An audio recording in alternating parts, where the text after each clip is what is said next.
beliau berkata, ada orang yusolli wa yasum ahli salat ahli ibadah, kemudian dia itu bersimpuh. Sofana itu artinya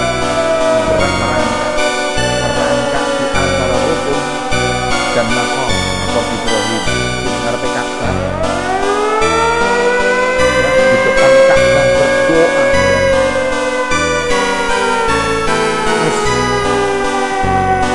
Thumma yalqallah wa huwa mubghidun li ahli baiti.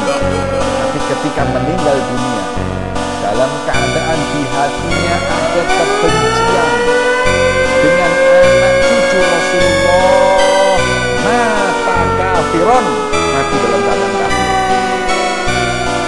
Mau dalam riwayat adkhalahumullah nar, masuk ke neraka.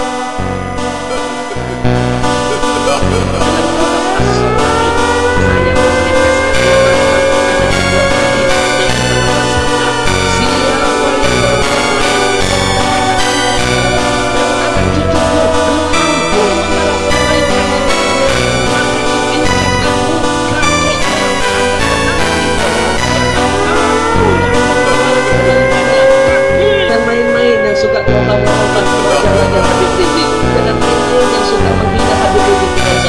Kami menghina cucu Nabi sama menghina Rasul kakeknya. Kalau diberikan berlaku hadis sebaliknya, siapa yang berbuat kejahatan dengan anak cucuku? Anak cucuku serta membalas semua kejahatannya di dunia, maka dengarkan aku kakeknya akan membalas semua kejahatannya nanti pada hari kiamat. Kalau sudah Nabi yang marah begitu, kita mau cari pertolongan dari siapa? Habib Rizik itu seorang wali. Maka kalau ada yang menyakiti Habib Rizik, ada yang fitnah Habib Rizik, ada yang ada yang membuli beliau, ada yang meremehkan beliau, yang marah kan bukan Habibnya, yang marah adalah Allah, karena Allah akan mati sembilan perang. Dan betul. 24. A'udzubillahi minasyaitonirrajim. Bismillahirrahmanirrahim. Alladzina yunfikuna fis sarai wal khaziminal ghaiz wal afina anin nas wallahu yuhibbul muhsinin. Bismillahirrahmanirrahim. الذين ينفقون في السراء والضراء والكاظمين الغيظ والعافين عن الناس والله يحب المحسنين.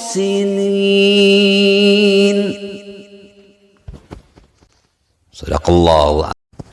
Assalamualaikum warahmatullahi wabarakatuh. Om Swastiastu, nama budaya, salam kebajikan, salam rahayu, salam sejahtera. Selamat datang, selamat berjumpa lagi bersama Gus A dalam channel Tanda Tanya Politik, semakin gila semakin asik. A'udzubillahi minasyaitonirrajim. Bismillahirrahmanirrahim. Hamdan syakirin, hamdan na'imin, hamdan yuwafi ni'amahu wa yukafi'u mazidah. Rabbana lakal hamdu kama yanbaghi li jalalika wa 'azimi sultanik. Asyhadu an la ilaha illallah wahdahu la syarika lahu wa asyhadu anna Muhammadur Rasulullah. Amma ba'd. Bapak Ibu hadirin pemuda-pemudi sebangsa setanah air, dimanapun kalian berada dari Sabang sampai Merauke, hari ini saya diberikan sebuah referensi untuk membahas beberapa video yang berkaitan dengan kewajiban seorang muslim untuk menghormati keturunan Nabi. Atau dengan kata lain Habib lah, Habib, Habibah, Sayyid, Sayyidah, Syarif, Syarifah. Sebetulnya sering saya bahas, cuman karena mungkin momennya kurang pas, jadi tidak viral. Mudah-mudahan kali ini viral. Karena kalau viral itu nanti akan banyak orang Islam yang tercerahkan, tercerdaskan, terintelektualkan. Nah, begitu. Jadi jangan sungkan, like, share, komen. Mau beli kaos lah. Kita akan bikin pengajian Pancasila untuk melakukan revolusi otak, revolusi alat, dan revolusi mental. Kalau kita menyimak video barusan, ada beberapa ulama kondang, ulama-ulama tenar, ada yang dari NU, ada yang bukan dari NU, bahwa katanya kita itu tidak boleh membenci keturunan Nabi, Habib, Habibah, Sayyid, Sayyidah, Syarif, Syarifah. Kita harus menghormati keturunan Nabi, Habib, Habibah, Sayyid, Sayyidah, Syarif, Syarifah. Kita harus tunduk dan patuh terhadap apapun yang diucapkan dan dilakukan oleh para keturunan Nabi ini. Ya, dengan kata lain kita ini jadi budak-budak spiritual. Secara logika itu kok sedih banget ya jadi orang Islam. Cuma dijadikan budak-budak spiritual. Nggak ada kebebasan sama sekali. Tapi ternyata Islam tidak seperti itu. Islam itu agama yang paling awal dan paling akhir. Kenapa saya katakan paling awal dan paling akhir? Di dalam Al-Quran itu banyak cerita-cerita dari sejak penciptaan, dari sebelum penciptaan manusia sampai kiamat tiba. Jadi Islam ini agama yang paling awal dan paling akhir. Karena paling akhir ya jadi paling modern. Kalau paling modern itu ya harusnya itu kita ini sebetulnya bukan budak spiritual. Kita ini memang beragama untuk hidup. Kita beragama agar hati kita hidup, pemikiran kita hidup, lisan kita hidup, perbuatan kita pun hidup. Dengan kata lain itu, banyak berbuat baik dan tidak berbuat jahat. Tujuan akhirnya ya untuk membuat Tuhan kita tersenyum. Bagaimana Ustadz tentang video tersebut? Begini bro, mau ulama ke, mau ustadz ke, mau kiai, mau ajengan, mau hafal Al-Quran 6.666 ayat, 114 surat, 30 juz, mau hafal ribuan hadis. Kalau mereka sudah ngomong seperti itu, berarti mereka sudah syirik. Sudah murtad secara akidah, tapi masih dalam tanda kutip. Kenapa Ustadz bilang seperti itu? Ya kita jadikan patokannya Al-Quran saja. Kenapa sih kita harus bisa baca Al-Quran? Ya karena ada perintah dari Allah. Bismillahirrahmanirrahim. Iqra' bismi rabbikal ladzi khalaq. Bacalah Al-Quran ini yang telah Allah ciptakan. Jadi kalau ada ceramah-ceramah ustadz yang aneh, Iqra', baca Al-Quran. Banyak ulama-ulama yang ceramahnya aneh-aneh, Iqra', baca Al-Quran. Ada orang yang aku kiai, pesantrennya banyak, santrinya banyak, tenar viral, omongannya aneh-aneh, Iqra', kata Allah, baca Al-Quran. Ada Habib keturunan Nabi yang omongannya aneh-aneh, Iqra', baca Al-Quran.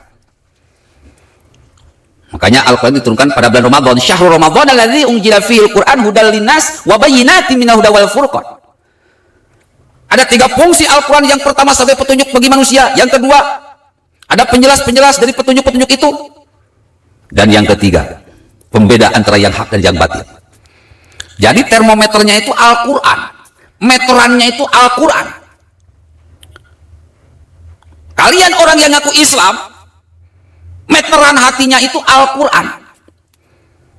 Bukan Al-Ustad, bukan Al-Kiai, bukan Al-Habib, bukan Al-Somad, bukan Al-Hidayat, bukan Al-Rizik, bukan Al-Bahar, bukan Al-Anis, bukan Al-Prabowo, tetapi Al-Quran.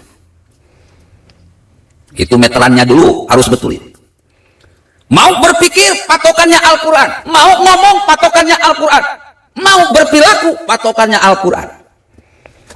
Nah itu dia ngomong udah gak berpatokan pada Al-Quran. Makanya gampang dibantahnya. Kata Allah, Bismillahirrahmanirrahim. Ya ayyuhan nas, u'budu rabbakumul ladzi khalaqakum wal ladzina min qablikum la'allakum tattaqun. Hei manusia, tunduklah sama Allah, patuhlah sama Allah, taatlah pada Allah, sembahlah Allah yang telah menciptakanmu dan orang-orang sebelummu agar kamu semua menjadi orang-orang yang bertakwa.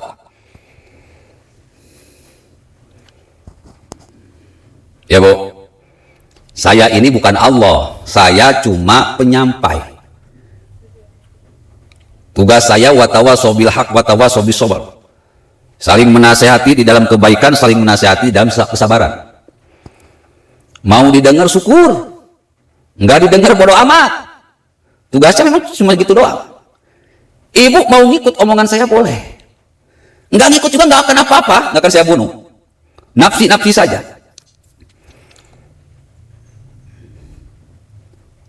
Ya ayyuhan nasu ubudu rabbakumul ladzi khalaqakum wal ladzina min qablikum la'allakum tattaqun. Hatimu hanya harus tunduk sama Allah. Pemikiranmu hanya harus tunduk sama Allah. Lisan dan perbuatanmu hanya harus tunduk sama Allah. Orang yang hati, pemikiran, lisan dan perbuatannya tunduk kepada Allah, maka dia akan jadi orang-orang yang bertakwa. Siapakah orang-orang yang bertakwa itu? Orang yang lisan, pemikiran, hati, pemikiran, lisan dan perbuatannya banyak berbuat kebaikan kepada orang lain dan tidak berbuat jahat kepada orang lain. Itu orang yang bertakwa. Jadi Bapak Ibu, pemuda-pemudi sebangsa setanah air, kalau mau taat, mau tunduk, mau patuh, itu hanya kepada Allah. Ustadz cuma manusia biasa, banyak salah dan banyak dosa. Kiai cuma manusia biasa, banyak salah, banyak dosa. Habaib cuma manusia biasa, banyak salah, banyak dosa. Tapi Allah Subhanahu wa ta'ala tidak pernah bersalah dan tidak pernah berdosa. Jadi kalau taat itu cuma kepada Allah, bukan kepada ustadz, bukan kepada kiai, bukan kepada habaib, tapi hanya kepada Allah.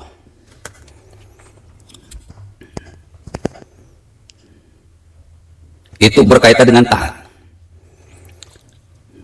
Taat tidak boleh kepada siapapun, cuma kepada Allah. Orang yang taat kepada Allah, hati, lisan, pemikiran dan perbuatannya tidak mungkin menyakiti orang lain. Kalau ada orang yang hati, lisan, pemikiran dan perbuatannya menyakiti orang lain, maka mereka bukan hamba-hamba Allah, tetapi hamba-hamba setan atau hamba-hamba iblis. Mau ustadz kek, mau kiai kek, mau habaib kek, kalau lisannya dan perbuatannya menyakiti orang lain, itu bukan umat Nabi, itu bukan hamba Allah, itu umat setan, hamba setan. Karena akhlak Nabi itu Al-Quran. Salah satu maskot orang yang dicintai oleh Allah adalah Nabi besar Muhammad Rasulullah SAW. Dialah manusia yang paling taat menjalankan Al-Quran dengan sebenar-benarnya. Ingat, keturunan Nabi bukan Nabi. Keturunan Nabi bukan Nabi. Harus dicamkan baik-baik.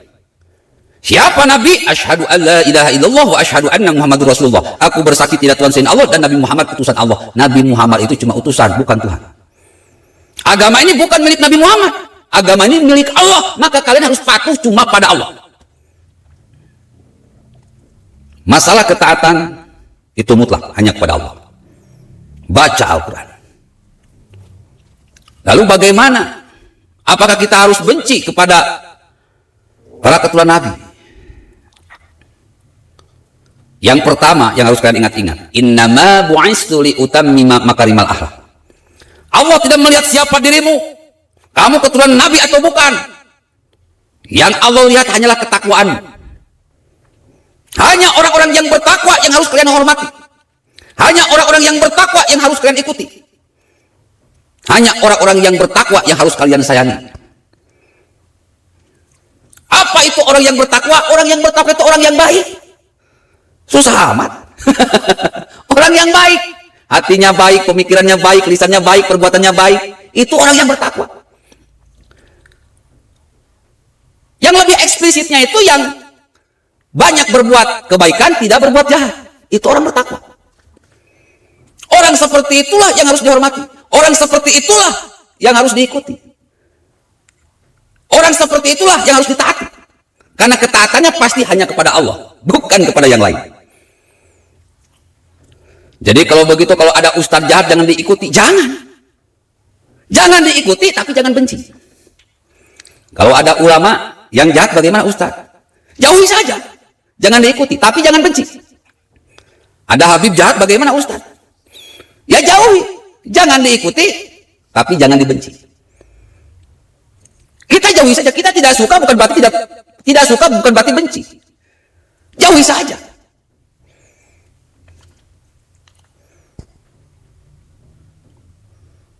saja orang-orang jahat, mau ustadz, mau kiai, mau ajangan, mau habaib, mau sayyid, mau habib, mau habibah, sayyidah, syarifah, syarif. Kalau mereka jahat, hati mereka jahat, pemikiran mereka jahat, lisan mereka jahat, perbuatan mereka jahat. Menjual ayat dan mayat demi dunia, menjual ayat dan mayat demi kekuasaan, menjual ayat dan mayat demi harta. Menjual ayat dan mayat demi mengganti Pancasila, mengganti sistem, ganti rejim. Jauhi yang seperti itu. Mereka penjahat, bukan orang baik. Qalu ataj'alu fiha ma yufsidu fiha wa yasfiku dima.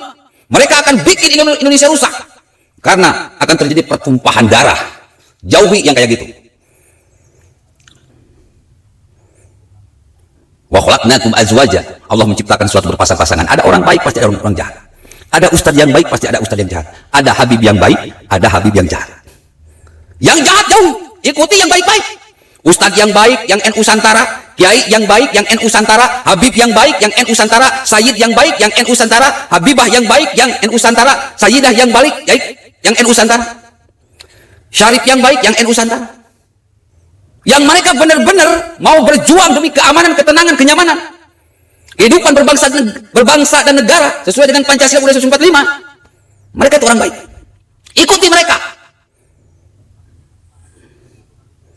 Karena ketaatan mereka pasti sesuai dengan tuntutan dan tuntunan dari Allah Subhanahu wa taala. Nggak bisa dipukul rata. Pokoknya yang namanya Habib, mau salah mau benar ikuti. Goblok kok ada ustaz yang kayak gitu. Ada kiai yang ngomong kayak gitu, goblok, jangan ikuti. Wa khalaqnakum azwaja, Allah menciptakan suatu berpasang-pasangan. Kenapa berpasang-pasangan? Ada telinga kanan, ada telinga kiri. Ada kaki kanan, ada kaki kiri. Ada tangan kanan, ada tangan kiri. Kenapa ada tangan kanan, kenapa ada tangan kiri? Fungsi tangan kanan dan tangan kiri beda. Kita yang makannya pakai tangan kanan, berarti tangan kanan ini fungsinya untuk makan. Tangan kiri fungsinya untuk cebok. Ini gambaran. Ikuti orang-orang yang seperti tangan kanan. Yang bisa memberikan makanan hati, pemikiran. Jangan ikuti orang-orang ulama-ulama yang perannya cuma untuk cebok. Maksudnya orang jahat. Jadi nggak bisa dipukul rata. Benci memang nggak boleh. Karena rasa kebencian sudah melemparkan iblis dan keturunannya ke dalam neraka. Benci nggak boleh. Kalau tidak suka boleh. Tidak suka sama Habib Rizik nggak akan dosa. Tidak suka sama Habib Bahar nggak akan dosa. Tidak suka sama Abdul Somad nggak akan dosa. Tidak suka sama Adi Hidayat nggak akan dosa. Tidak suka dengan Habib-Habib Kadrun nggak akan dosa. Tidak suka dengan ulama-ulama Kadrun nggak akan dosa. Yang penting jangan benci. Ngerti sampai sini? Assalamualaikum warahmatullahi wabarakatuh.